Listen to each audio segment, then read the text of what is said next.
ಬುದ್ಧನ ಕಾಲದೊಳಗೆ ಒಬ್ಬ ಹೆಣ್ಮಗಳಿದ್ಲು. ಆಕೆ ಹೆಸರು ಆಮ್ರಪಾಲಿ ಅಂತ. ನೀವೆಲ್ಲರೂ ಇತಿಹಾಸದ ಬಗ್ಗೆ ಭಾಳ ಕ್ಯೂರಿಯಸ್ ಆಗಿರಬೇಕು.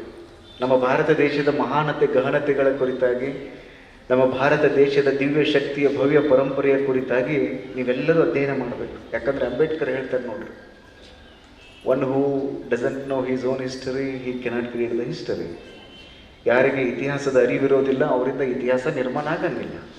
ಅಲ್ಲಮ ಪ್ರಭುಗಳು ಹೇಳ್ತಾರೆ, ಹಿಂದಿನ ಹೆಜ್ಜೆಯನ್ನು ಅರಿಲಾರದ ನೀ ಮುಂದೆ ಹೆಜ್ಜೆ ಹೆಂಗೆ ಇಡ್ತೀಯಪ್ಪ ಅಂತ ಕೇಳ್ತಾರೆ.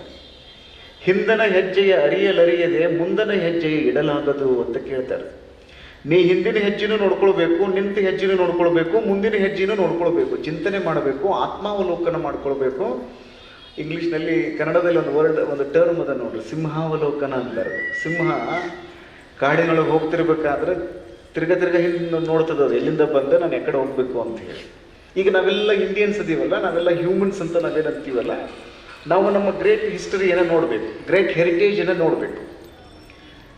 ನಾನು ಯಾಕೆ ಈ ಮಾತುಗಳನ್ನು ಹೇಳ್ತೀನಿ ಅಂದರೆ, ಆಮ್ರಪಾಲಿ ಅಂತ ಒಬ್ಬ ಹೆಣ್ಮಗಳಿದ್ಲಲ್ಲ, ಆಕೆ ಭಾಳ ಚೆನ್ನಾಗಿ ಡಾನ್ಸ್ ಮಾಡೋಳು, ಭರತನಾಟ್ಯ ಮಾಡೋಳು. ಇಷ್ಟು ಚಂದ ಇದ್ಲಂತ ಹೆಣ್ಮಗಳು ಇತಿಹಾಸಕಾರರು ಬರೀತಾರೆ, ಸುತ್ತಲಿನ 20 ಜನ ಮಹಾರಾಜರು ನನ್ನ ಮದುವೆಯಾಗು ಅಂತ ಕೇಳ್ಕೊತಿದ್ರು ಆಕೆನ. ಯಾರನ್ನ? ಆಮ್ರಪಾಲಿ ಅನ್ನೋ ಹೆಣ್ಮಗಳನ್ನ. ಆದ್ರೆ ಆಮ್ರಪಾಲಿ ಯಾರನ್ನೂ ಮದುವೆ ಆಗಲಿಲ್ಲ. 20 ಜನ ಮಹಾರಾಜರನ್ನು ದೊಡ್ಡ ದೊಡ್ಡ ಅರಮನೆ ಕಟ್ಟಿದ್ರಲ್ಲ, ಅವ್ರು ಯಾರೊಬ್ಬರನ್ನು ಸಾಮ್ರಾಟರನ್ನು ಮದುವೆ ಆಗಲಿಲ್ಲ.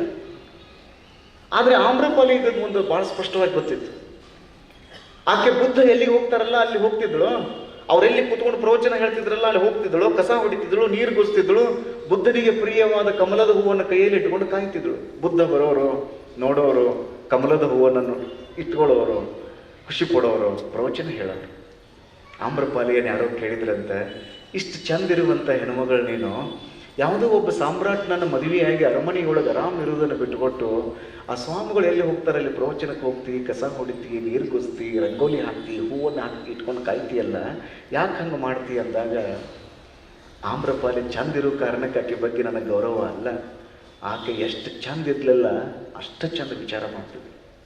ಆಕೆ ಹೇಳಿದ್ಲು, 20 ಜನ ಅರಮನೆಯನ್ನು ಏನು ಕಟ್ಟ್ಯಾರಲ್ಲ ಮಹಾರಾಜರೆಲ್ಲರೂ, ಇವರೆಲ್ಲರೂ ಎಂಥ ಅರಮನೆ ಕಟ್ಟ್ಯಾರಂದ್ರೆ ಒಂದಲ್ಲ ಒಂದಿನ ಬಿದ್ದು ಹೋಗುವ ಅರಮನೆ ಕಟ್ಟ್ಯಾರ.